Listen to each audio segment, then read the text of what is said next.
Zikiso, aux origines d'un nom, la mémoire vivante du peuple d'Ida. De Nyabo Ziki Babo à Zikiso, une toponymie façonnée par l'histoire.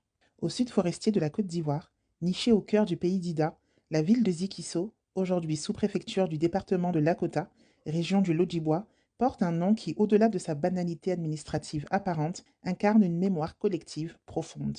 Si le mot Zikiso figure aujourd'hui dans les registres officiels, son origine s'enracine dans une histoire bien plus ancienne, marquée par la spiritualité, la colonisation, les dynamiques guerrières et l'affirmation identitaire d'un peuple. Ziki Babo, le guérisseur devenu toponyme.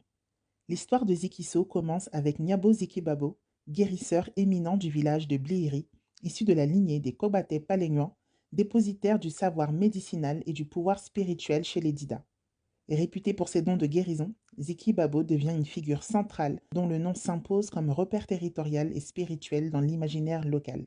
À l'époque précoloniale, les populations environnantes utilisaient des expressions pour désigner ce lieu, selon leur dialecte. En dida local de la région de Zikiso, Eme Zikijo, je vais chez Ziki. Dans d'autres variantes du dida, Emne Zikizo, je me rends vers Ziki.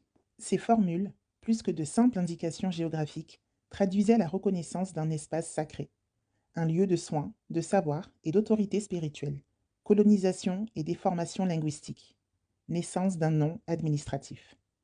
Avec l'arrivée de l'administration coloniale, ces expressions orales entrent en contact avec les pratiques de transcription française. C'est la forme zikizo, plus répandue chez les Dida des autres localités, d'Ivo, Lakota, qui est entendue puis déformée par les colons en zikizo avant d'évoluer vers la forme actuelle, zikiso.